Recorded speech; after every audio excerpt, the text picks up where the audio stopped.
Talk to us, Billy. How are you, sir? Everybody out there. You're on. Yeah, hello, everybody. Welcome to Vintage House Music. I'm the guest of Lauren Lowry and Kevin Mega McFall and Lori Branch. I'm happy to be here. Thanks for having me. Absolutely. We are thrilled to have you with us. Our super duper executive producer in studio as well, Lauren Lowry. Thanks for all you do. We're just so excited to be back for our 9th season here on WNUR. And of course, since we started, we've expanded. We've got a podcast with a hot episode that just dropped today at noon. If you haven't heard it yet, check it out. It's a incredible collection of interviews from many of the performers from this summer's 2023 Chosen Few Festival. Shout out to the Chosen Few DJs.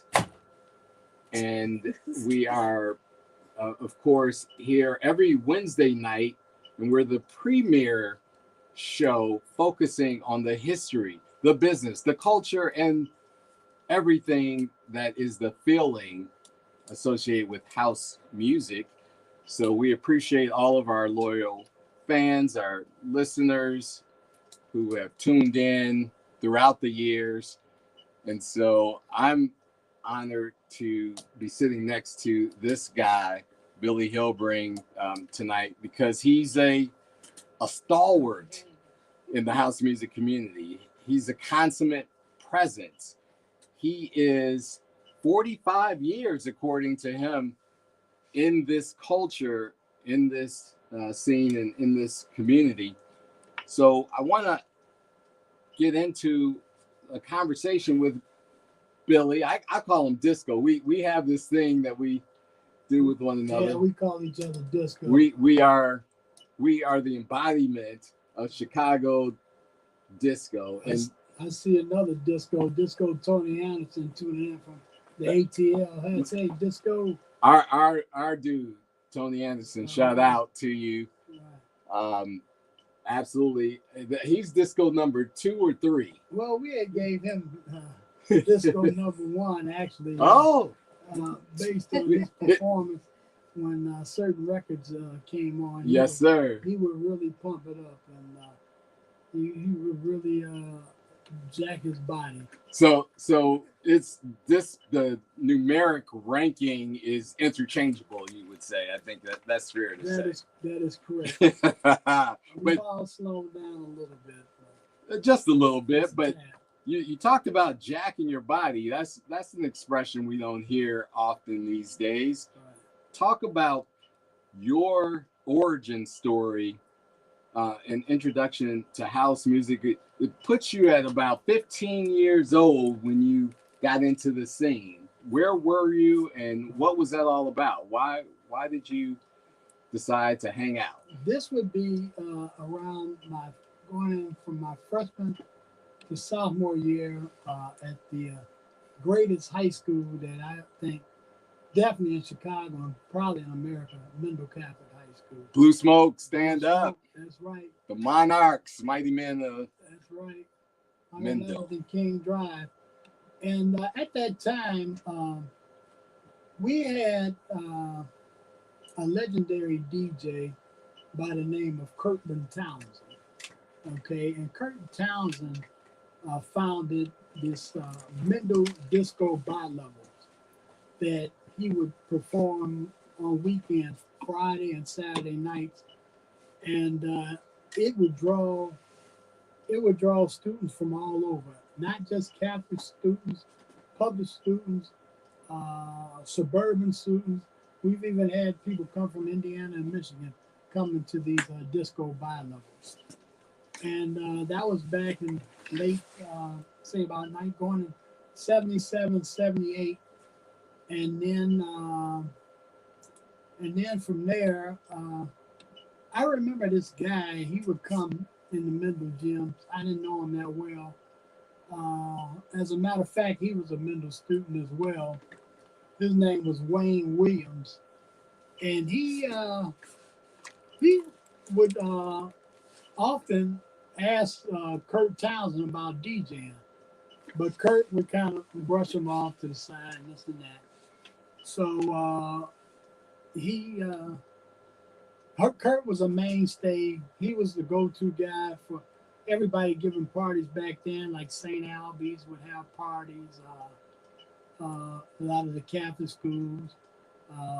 Kurt was known for basement parties. Back in my freshman year and going into sophomore year, anybody that had a party, they had Kurt Townsend DJing. But back in the woods, back in the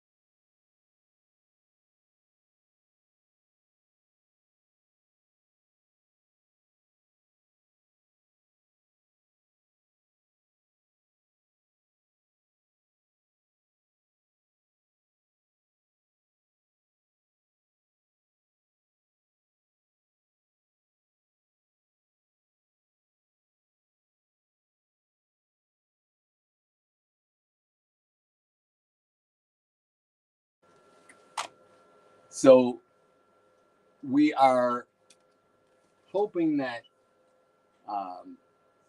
today's team could experience something similar, or is it that what we had back then is totally unique and we're just carrying it on until we can't carry on anymore? Yeah, well, what we had definitely back then was definitely unique. You don't find these times now with teens, with the nature of what's going on, crime-wise and stuff like that. It's a different day. So we're talking about 4 decades ago, and the translation of socialness has definitely changed, and it's not the same. Back when we were teenagers in high school, we could go just about everywhere and not worry about anything. Teens today, they can't do that. So there's a change in society. We often hear our parents say, yeah, well, times were different when they were growing up, and now we're saying the same thing about. Exactly. I guess it's the circle of life. It's a circle of life, and I guess domino effects, things of that nature. That things change. Life is a consistent change.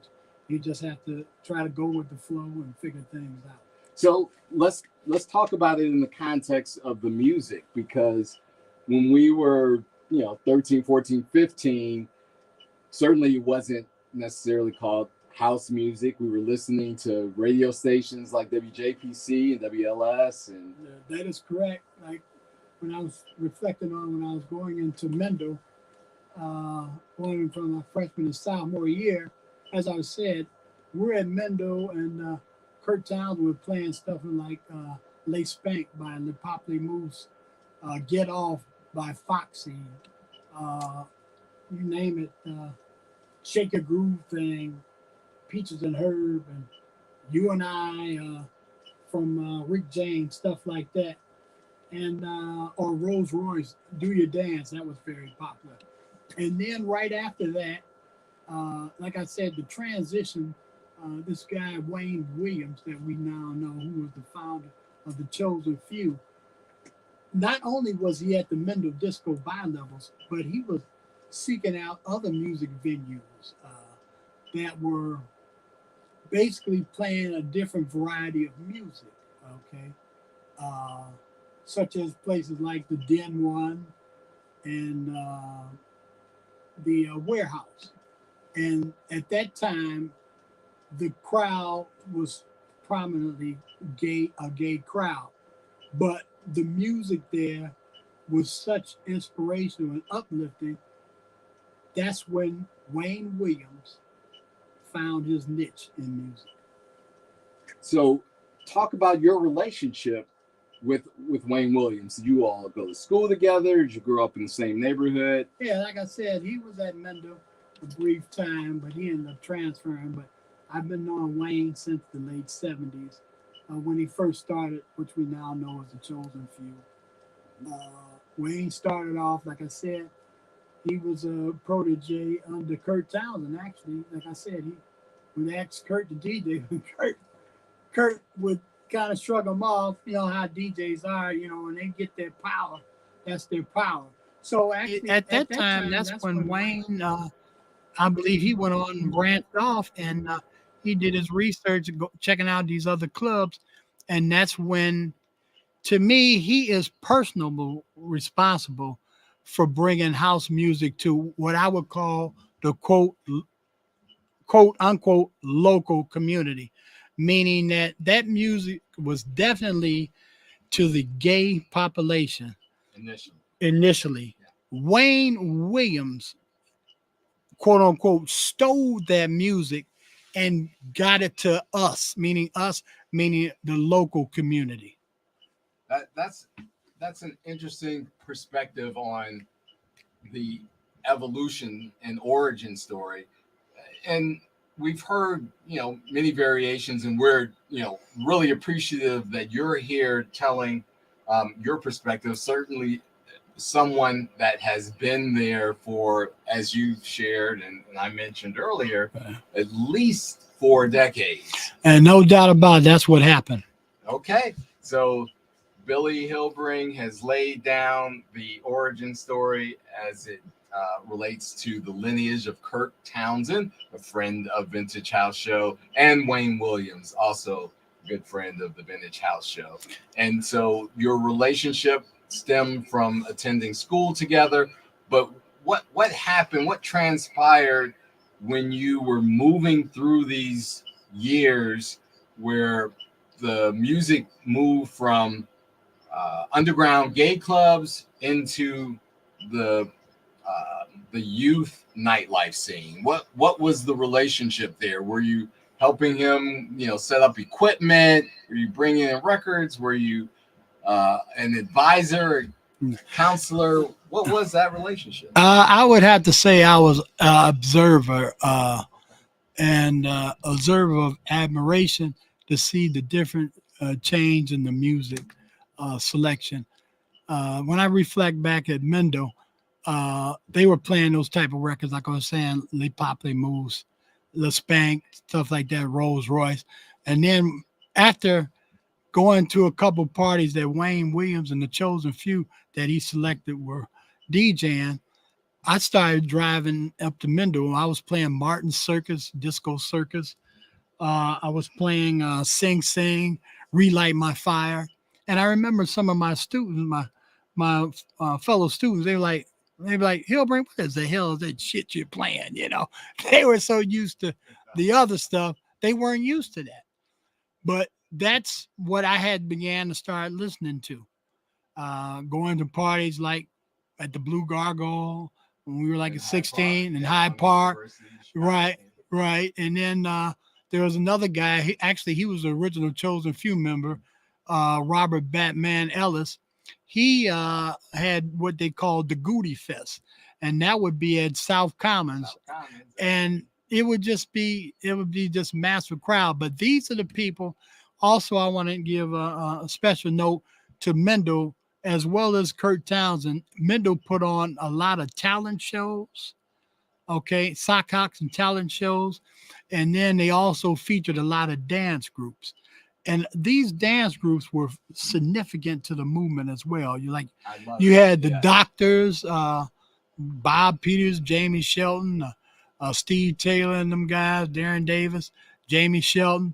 Then you had the Detectives. Roy Brown, and then you had the late Roy Brown was a member, R.I.P. Roy Brown.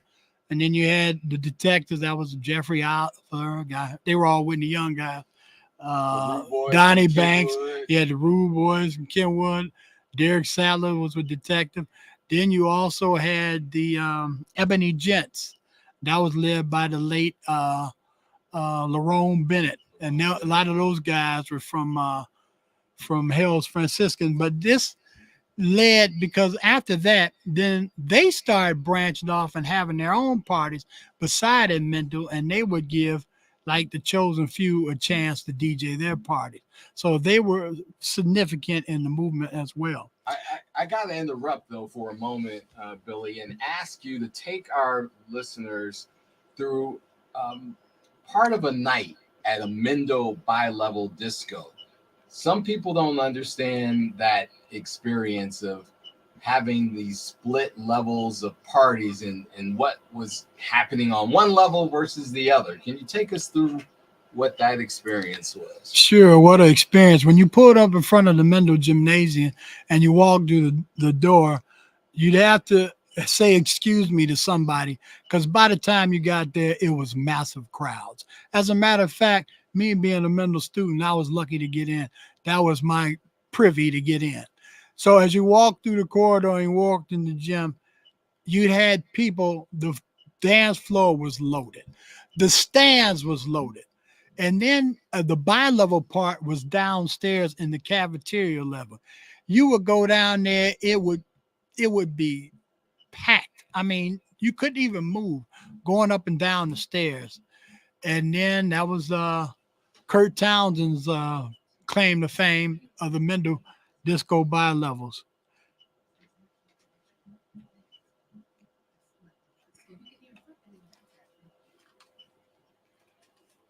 I appreciate that perspective.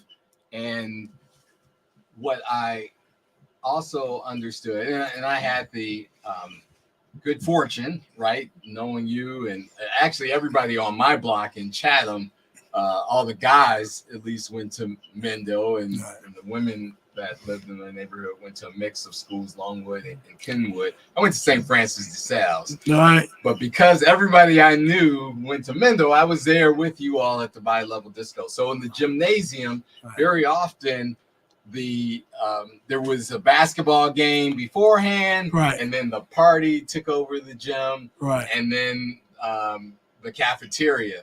One of the things I remember vividly were those dance groups that you described. And the thing that always entranced me was the dance groups would get into their groove and the crowd would encircle them. It was amazing. It wasn't. Yeah, they would put on dance shows. It was crazy. It was.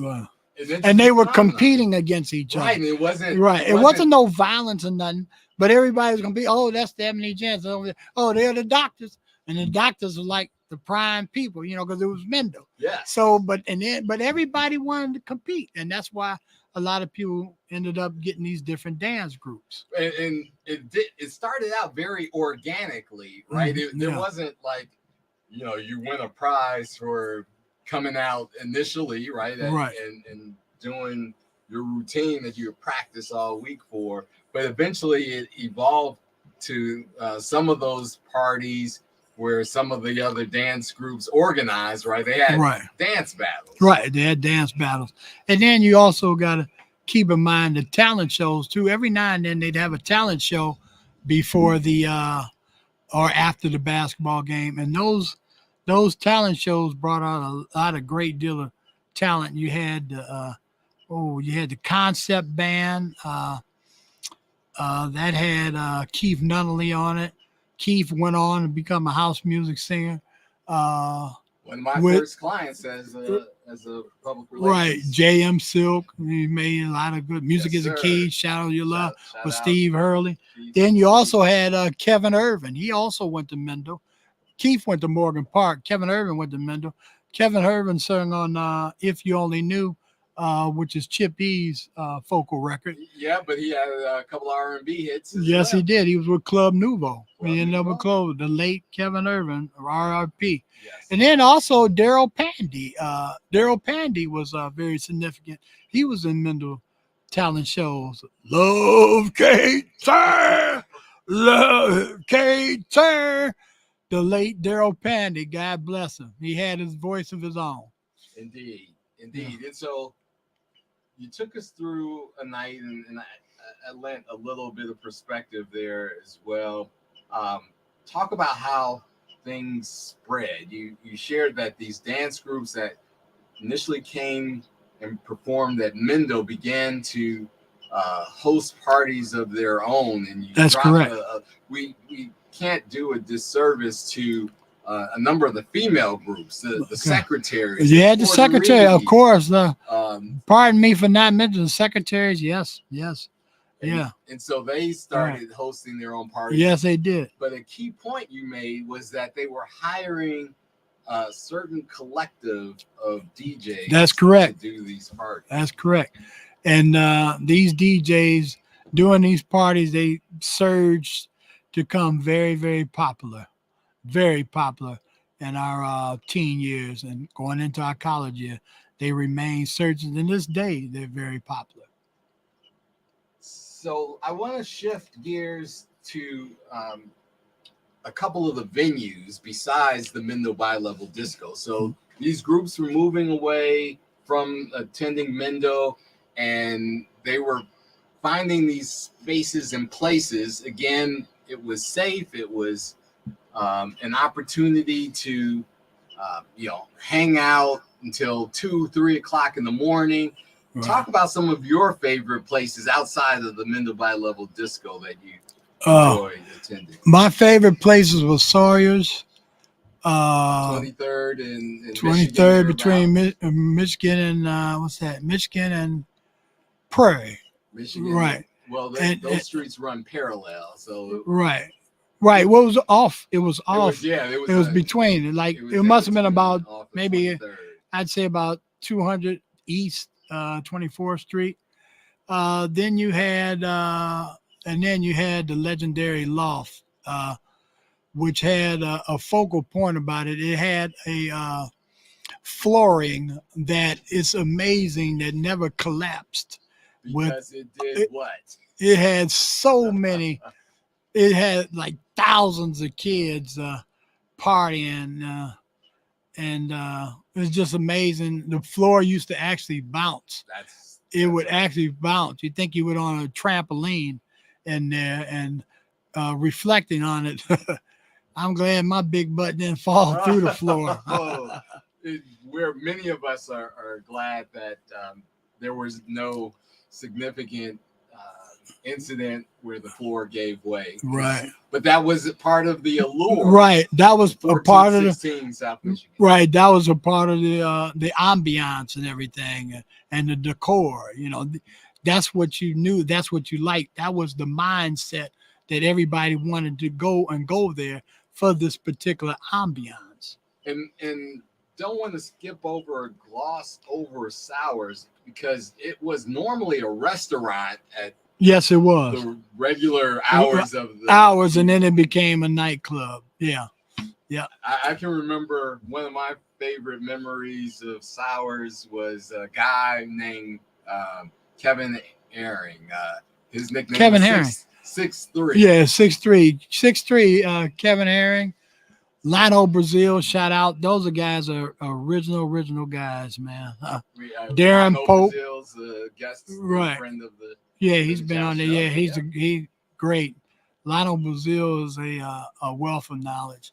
6'3", those were the main guys, man. He would be on top of the speaker. Oh yeah. And he was leaning, right, doing the dance that eventually was named after him. Yeah, 6'3". They named that guy, and he could dance.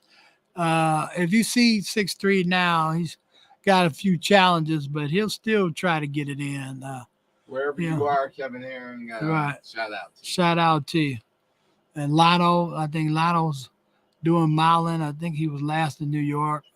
He's over in the Nordic region. Oh, okay, yeah. Yeah, when we last had him on, he came to us. Right. Yeah, they were there, man. They were there when I was walking in the door.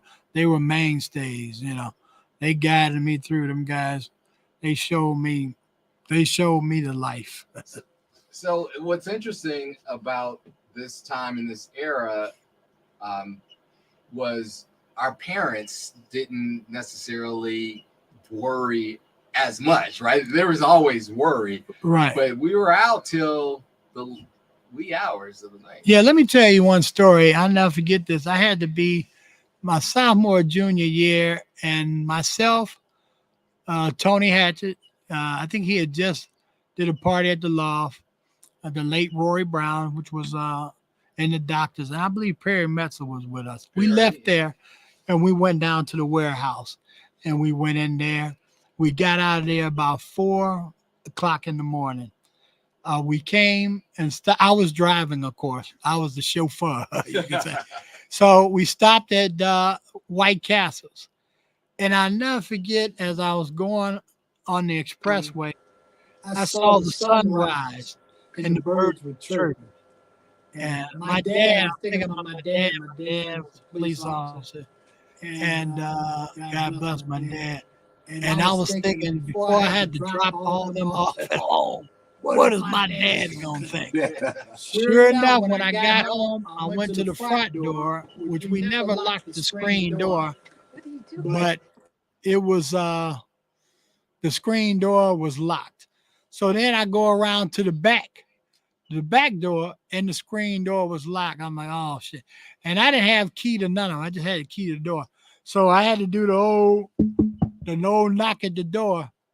And my dad was in the kitchen. That's right where the back door was at. And he like looked out the blinds, acting like he didn't see me. And who is it? What are you doing? What time is he? Looking at the watch. And I said, well, damn, sorry, I got late. He said, late? Man, it's 5 a.m. So what he did was my bedroom was right there by the kitchen, and he blasted gun smoke all morning. So I couldn't get no rest. And that was my punishment. But they we were really relatively safe. But you said you're right. Our parents did worry, but it was a different time back then. You can't do that now. We were very, very fortunate that the upbringing we had when our teens were. So we're talking, like I said, that was 4 decades ago. Time brings a change in the circle. Times have have really changed for us, and the opportunity for the continuation of this genre is something that you've been a big part of. So in talking about having you on as a guest, a lot of what we recognized about Billy Hillbring was your presence is continuous, it's ongoing. You're almost omnipresent at these events that center around this music, this culture, this movement. Can you talk about everybody, there's 24 hours in the day, Billy, but you have found the time to show up and be a force, a presence at many of these events. Talk about what that's all about. It's a mindset. I got to get it in. The music is so spiritual and uplifting. It's gotten me this far, and I don't know nothing else. It's been very beneficial to me and my mindset when I reflect on things that have happened in life, or friends that may have passed on, or may be very ill. I know I can get a release. I know I can go to hear some house music, and I know it will take me where it will give me that spirit. It will motivate me. It will just keep me going. And the culture, I just like the culture, the people, everybody in the house music community. Everybody's nice. We get along to a certain extent. Some DJs don't get around, but we'll go get to that later. But the community, everybody's like, nothing happens at the house music party. Everybody's there to have a good time, and that's what the main thing is just having a good time. So you would say that it's a colloquialism or cliche or a mantra, but house is a feeling, and that feeling has kept you vibrant and energized. Is that a fair statement? There's no doubt about it. No doubt about it. It has definitely helped me go on. I haven't been to the gym lately, but if I go, I gotta have me some house music to get me moving.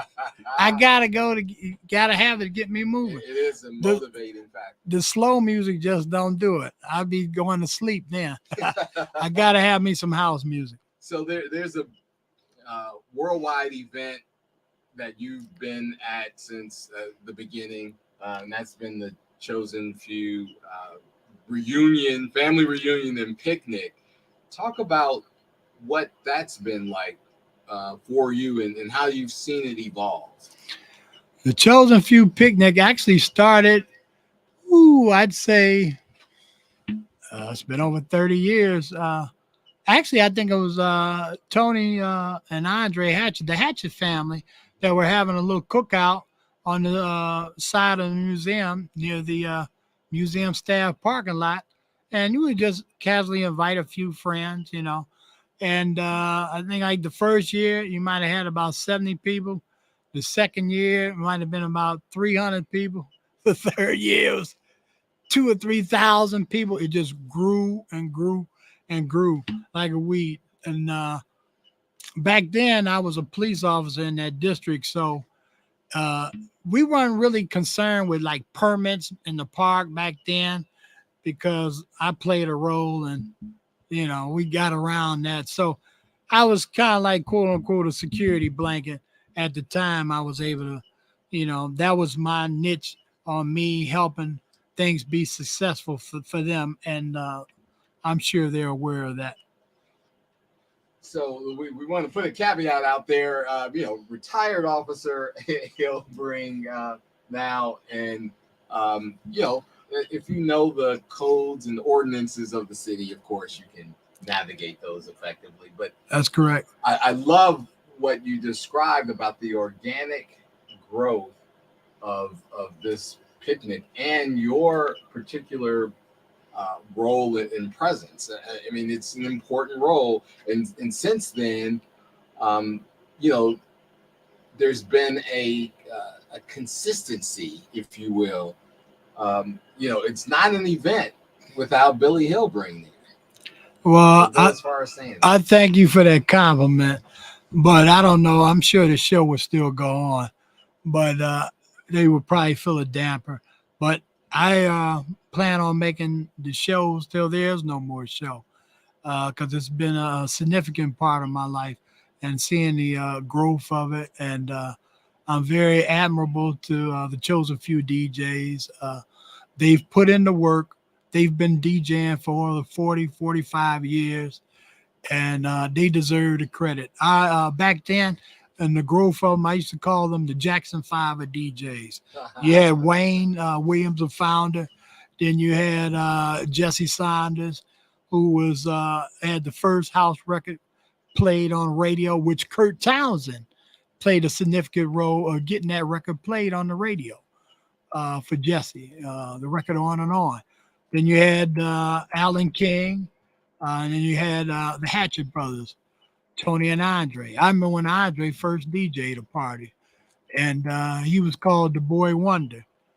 And then they grew up, they blew up, and now the picnic now is like 40,000 people packing in Jackson Park near the soccer field, and it's a sellout every time, every year. And since then, they've gotten two more dynamic DJs, Cherry Hunter and Mike Dunn.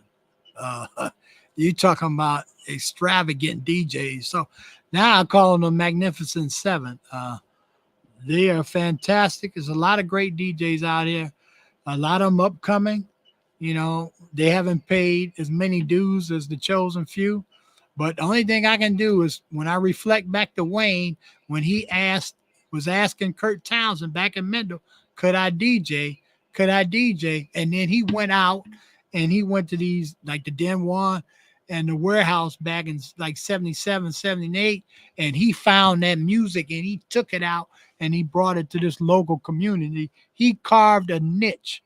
So a lot of times to make an impact, you have to find your niche, you know, or ask. A lot of people, DJs, they ask me. A lot of people think I'm a DJ. They say, "Oh, I'm sorry, I missed you play." I said, "No, I'm not a DJ. You see me on stage or that, but no, I'm not a DJ." Why not? Why not, Billy Hillbring? Well, you know what? DJ Will Bill. When I retired, actually, from the police department a couple of years ago, Alan and Wayne asked me, "Hey, man, you know, hey, it ain't too late, you know, because I'm watching them. It ain't never too late. You know, maybe you can open for us one day, but you know, you got to get up at 6 o'clock in the morning and be the opening DJ, because if you do it, that's the time frame you get." Yeah.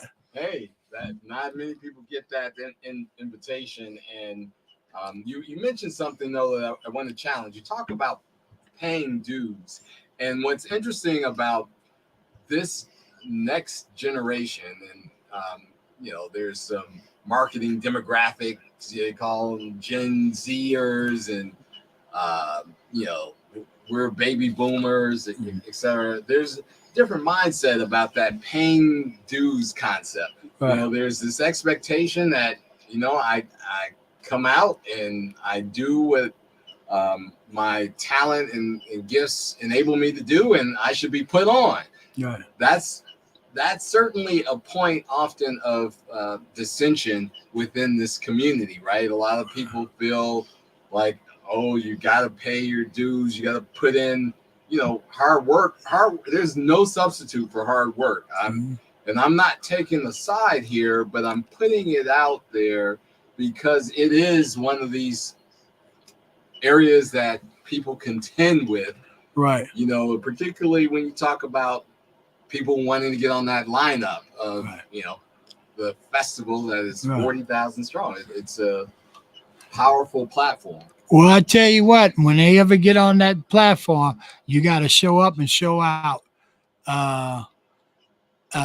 It would take me years to even consider, even try. So I can't see that. I'm glad that they told me if I worked at it, they would give me that opportunity. But it's like I said, there's so many great DJs out here.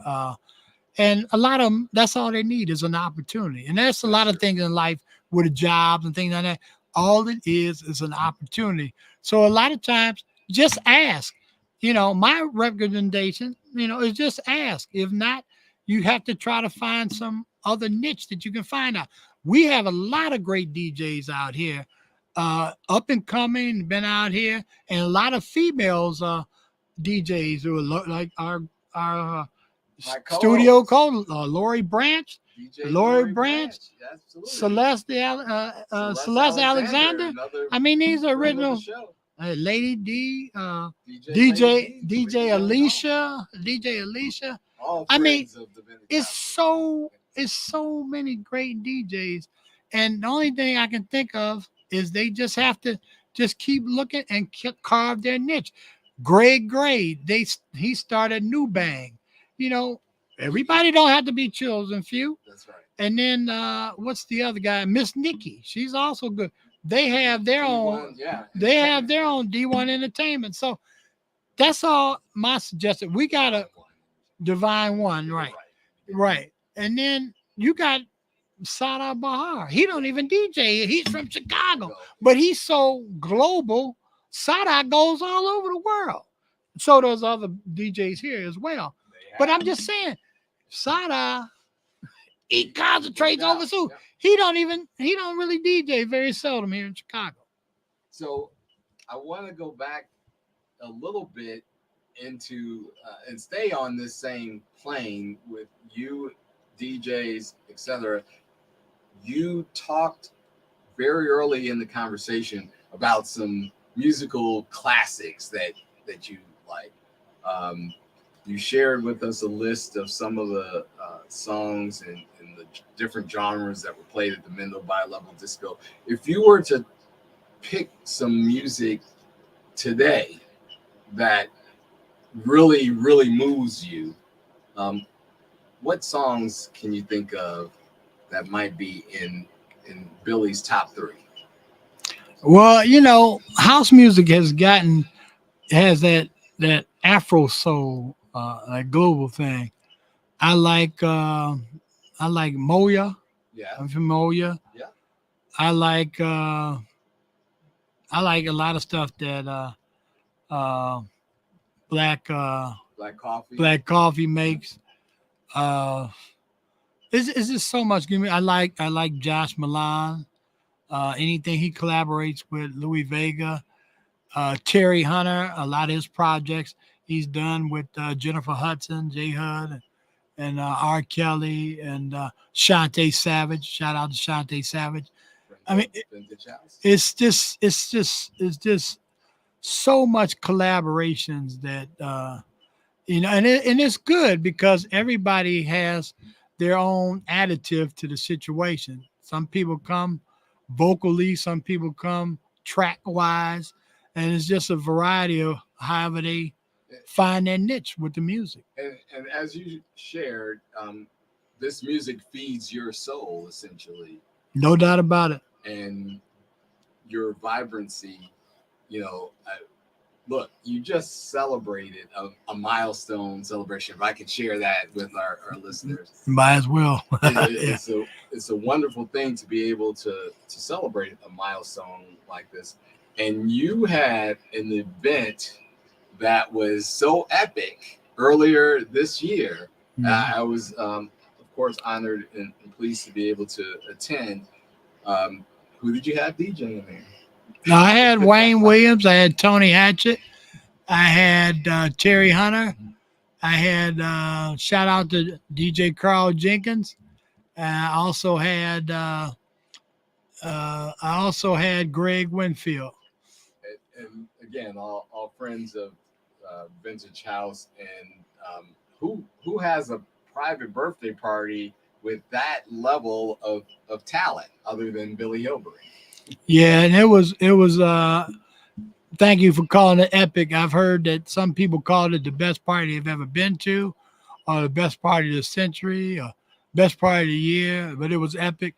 And I thank everybody that came and supported, and thank my family and friends for getting a party together We had 356 people there at the party. Wow. And I could have had over 2,000 people. Easily. Yeah. So it was a great time. A lot of people were able to see and visit people they hadn't seen in years. It was a reunion. It was a reunion, sort of like the Chosen Few picnic every year. It's a reunion. You go there, you'll see people. If you walk through that crowd, I can't walk through the crowd that much no more, 2 and 3 times a day. But if I walk through there one time, that's it. But if you walk through the crowd, you're gonna see somebody. I guarantee you that you haven't seen in years. That person may have moved uh, overseas or out of state. You may have went to grammar school or elementary school or high school and college, and hopefully you'll be able to recognize them. That's the key, and it's a great feeling. This was the summer of our man Charles, who is a Hollywood movie star, but he's a humble, chill guy because he comes from where we come from. Charlie Parnell, yeah, Kenwood's own.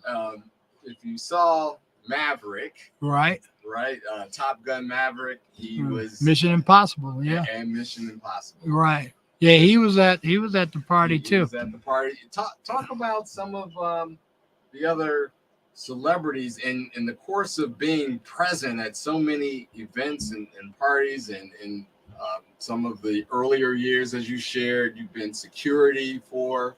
Yeah, I've people in the events. Yeah, I've been in my police career. I've had the privilege of bodyguarding Cicely Tyson, Tom Hanks, Robert Downey Jr., Spike Lee, Liza Minnelli, you name them. These are Hollywood legends and icons. Yep. And then also I've had the privilege of being at a lot of the Chosen Few events with Stephanie Mills, Linda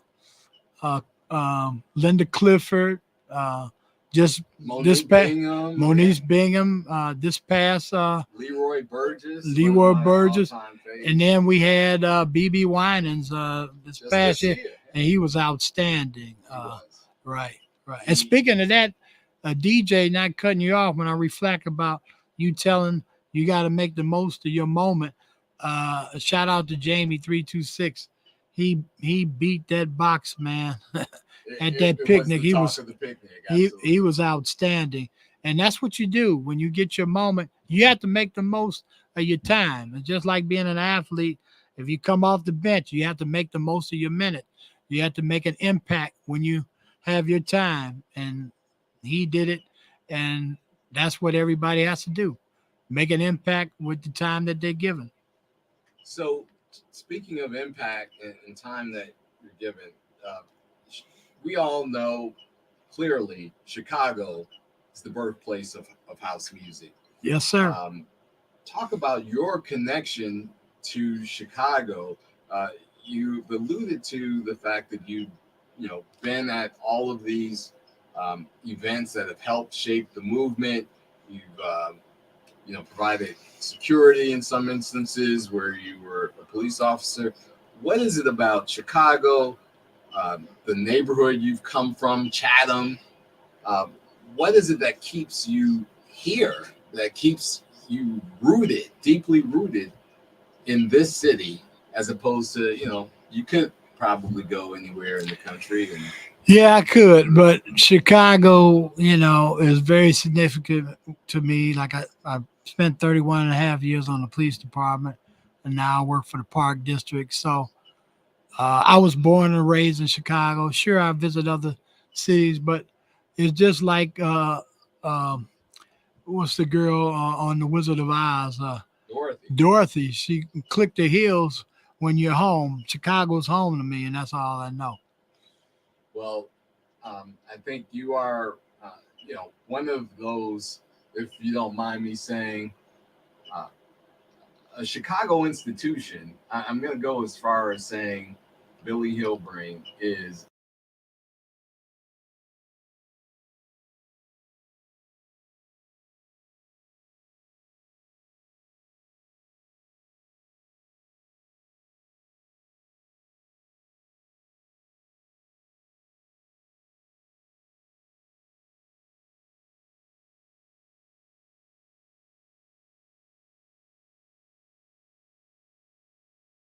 to the movement of the house music, which is there was like when Wayne Williams started the Chosen Few.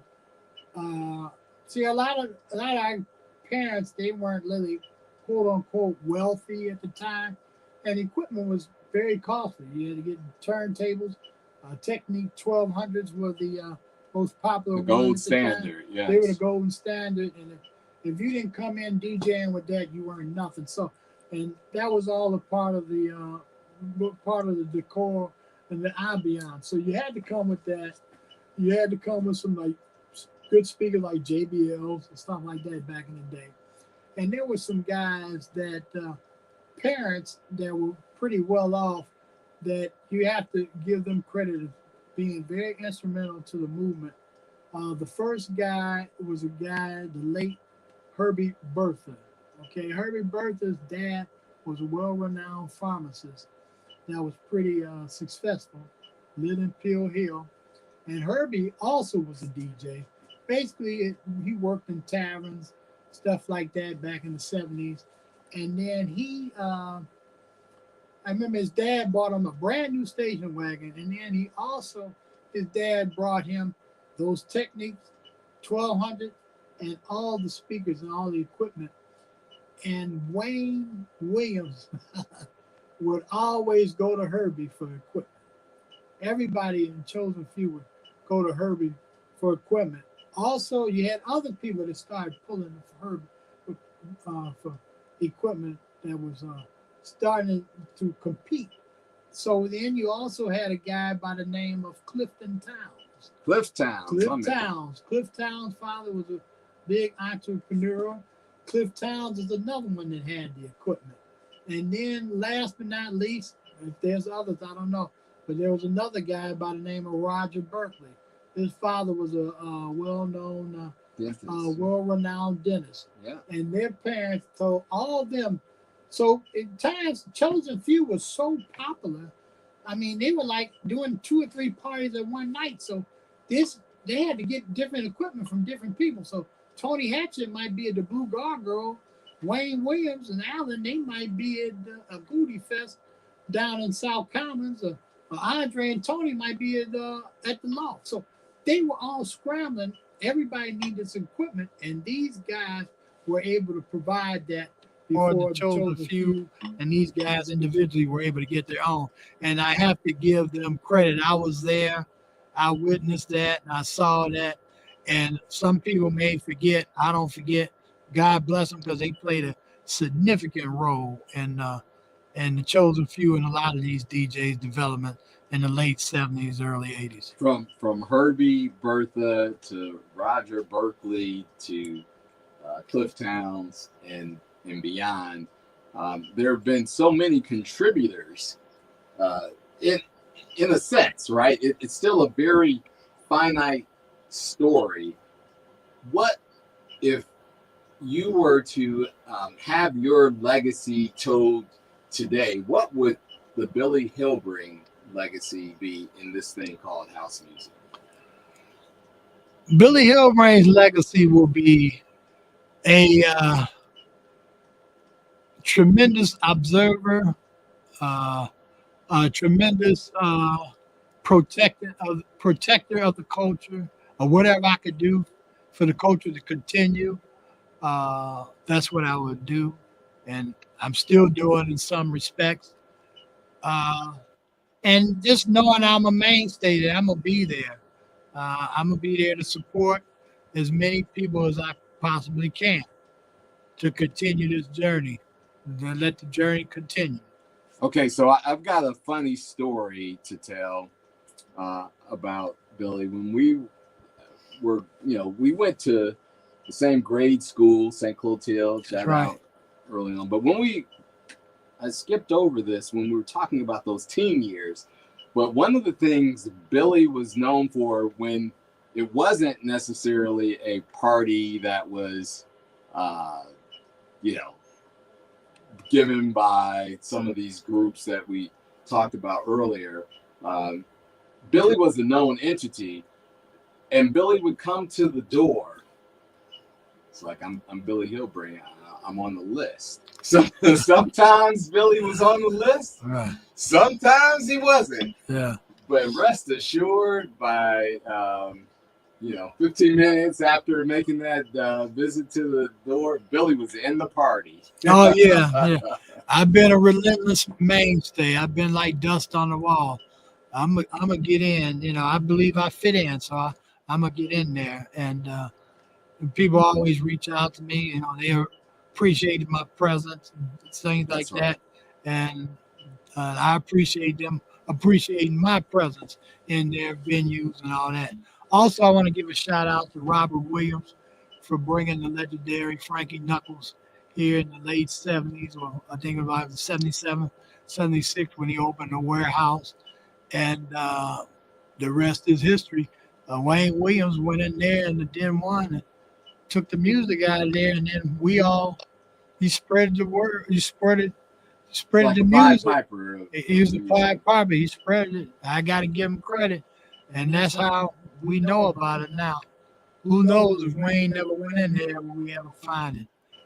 That's really something. I'm sure somebody would discover it and share it to everybody. But he was the first. You got to give him credit for that. And that's a great memory. That's a great attribution. Wayne's been on the show and has shared that story and perspective as well. And of course, we've had some healthy debates around that origin story, but it's certainly one that is uniquely Chicago, and that's what is so important, and that's part of the work we're doing here at the Vintage House Show, is to ensure that we cement that origin story. And your presence here, we appreciate, and it's gone a long way as well in helping to cement that story. No, I appreciate you guys having me and let me tell my story. Actually, if you all want to know some more about my story, Jesse Saunders has a book out, The Untold Stories, where the real house music people came from. Matter of fact, I think you're in that book, Kevin, right? In their own words. In their own words, absolutely. It's called. Shout out to shout out to Jesse. And compilation composer, if you will, Jesse Saunders, continue to get well. Right, that's correct. So it's been a great journey. The music is great. So much talent and so many upcoming young DJs. The kid J Star, he's real good. DJ Monte's son. I can't think of his name.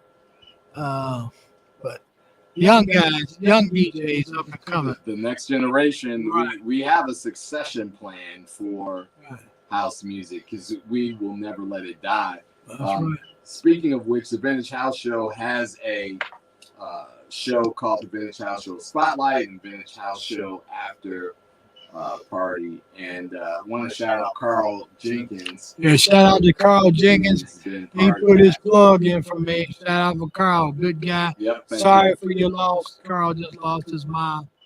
All right, then I think we had G Whip, our Mendel Monarch Blue Josiah Smoke. Mendel. Right, that's right. G Whip, he's another good DJ. There's so many great DJs. And then don't forget, we got Mega here, Mega McFall. What was that BMG you guys had down at University of Illinois? You and the late Cedric Ball. That's Arliss's my brother. Yeah, you rest in guys. peace. Yeah, man, rest in peace. You guys. A matter of fact, you gave me a CD. And back then, man, not take that back, a tape. Back It was a then, cassette tape. cassette tapes were like, oh my God, if you had cassette tape from somebody, oh, that was charitable. Because back then, they didn't share music like they do now. You can go on Twitch and listen to Terry Hunter, or you can go on Alan King Saturday night and share Saturday music. Night Live. Saturday night, and they don't do that. They did that now. They didn't do that back then, but now they do share. So that's pretty good. So Billy, it's been an incredible pleasure to we just had a conversation essentially. It wasn't an interview. We reminisced and went down memory lane. But I sincerely do appreciate that, Carl was the final catalyst to get you Right. up to our studio here at WNUR 89.3 FM in HD1, Evanston, Chicago. Your main man, Mega. I'm excited that we had this great show. Next Wednesday, we're back again with a consummate artist, DJ, remixer, producer. You know him. I know him. Formerly with Mr. Ali. He's got his own label. Vic Lavender, we're looking forward to having you. Oh, Vic, yeah. On another good DJ. Episode. Very good, yeah. Of the Vintage House. You got the Billy Hillbring endorsement, Vic. So right. Make sure you come on through, share your story. Everyone tuned in tonight. Join us again next week on the 27th of September. WNUR Vintage House Show, Street Beat. Your main man, Mega. We're out for tonight. Everyone, be safe. Continue to take care. And remember, house is a feeling. Thanks, Billy. Peace, peace, peace. Thanks, everybody, for tuning in.